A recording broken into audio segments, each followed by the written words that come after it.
So here we have Laura working with Ajax. Ajax just exploded on this dog over here to the left.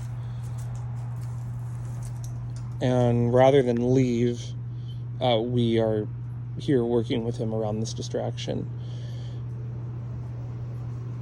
It's so important when you're working on dog reactivity that you master these things in a controlled environment. Had he exploded and then we left, he would not have learned how to control himself around this distraction. He would have learned that if he explodes and he's overwhelmed, he will then end up in a place where he's not overwhelmed and he's not feeling, challenged to pay attention to us or to be distracted. And that challenge is stressful, or it's hard for him. So when you're dealing with reactivity, even if you were to say to the dog, hey, you reacted, now we're ending the walk and we're going home, the dog might be thinking, hey, man, I'm overwhelmed. I don't know what's going on. I got to get out of here. If I freak out, then I get to go home. I'm not in this situation anymore that's overwhelming to me. So all Laura is doing here in this exercise is just walking with him when he becomes too distracted to respond properly to the leash.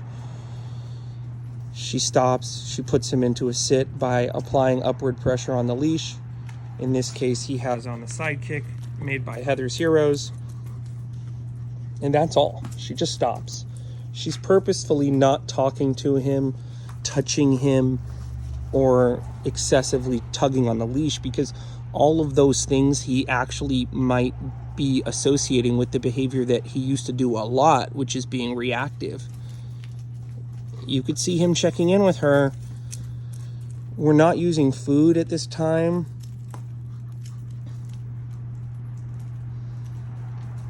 Because we don't want him to be getting excited on his walks. We want him to be staying calm, and the food could get him excited or introduce another element, which is to say, what if, he looks at this dog and he, looks at it in a way that's kind of surreptitious, and then he looks at us and we go, good job, we give him food. What if he gets a little bit ahead of us and then he stops and he comes back and we go, good job, we give him food. So you can see here, no food, him enjoying his walk, and all she's doing is just going back and forth, back and forth. He has to stay on the same side. He has to respond to the leash pressure. He's not going to be putting on the brakes, nor is he going to be foraging ahead. If we're struggling to do this in our front yard or our backyard or our living room, that's great, because that means we have a lot of work to do in a controlled environment. And possibly if we master that work in a controlled environment, we might see a big change when we get out into the real world, or at least when we begin to introduce distractions. So the first step is going to be mastering this in the front yard, the backyard, maybe around a friend's dog that can just sit quietly like Murphy here and wait patiently for their turn to get attention. Perhaps we have another animal in the house that we can use as a distraction to walk him around. Or there's even a place in the yard where he gets particularly excited, maybe the doorway or near the gate. Maybe we master this when there's squirrels in the yard.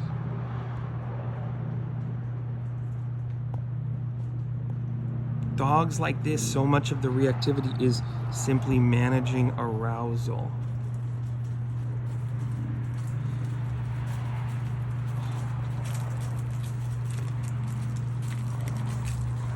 Just creating that association. There's like 10 dogs in this yard here. There's a dog right here. There's dogs everywhere, all just calm in their home environment here, or in their school environment or daycare environment. So just cultivating this sense that the dog is calm around us, in their home environment, in the car, on the leash. So important.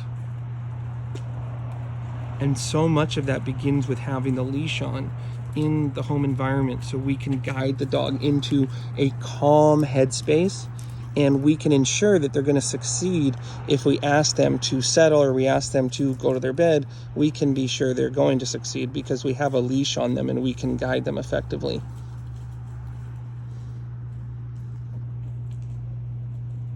Even if it's just having a lead on his collar or on their collar in the house that's perhaps has the handle cut off so it can't get caught on anything, so that you're able to guide them into position and practice with them effectively without having to repeat yourself.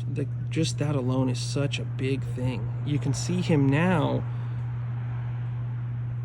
just being able to look at all these dogs here, but not getting so distracted that if she were to walk away, he would miss that and not understand that that's what's happening. So watch what happens when she walks away now. He gets stuck, okay. Good job, buddy.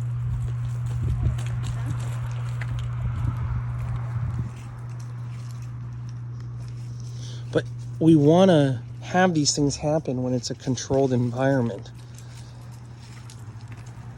So now walk him down there again and go a little bit closer and then practice turning around the distraction.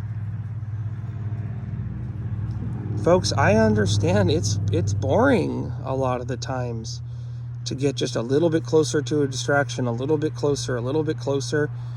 Now, if we have training tools, that can speed things up. If we work with a professional trainer, that can speed things up. So change directions here and see how he responds. So, just noticing him getting a little distracted there and going, oh, I'm going to change directions when you're getting a little distracted, so that we know, you know, how to practice responding to the leash pressure when you're looking at things, and that you're sure that when you're looking at things and I start pulling on the leash, you don't, do the opposite of what I'm asking and start reacting crazy. So this is just a little video showing a dog that came to us highly reactive. Very nice dog. If you need any help ever with your dog, feel free to follow me online, social media, or reach out to schedule an online consultation. We put videos up on Instagram and YouTube fairly regularly. Remember, as always, folks, we don't blame them, we train them. And then walk away now. Nice, Ajax. Good job, buddy.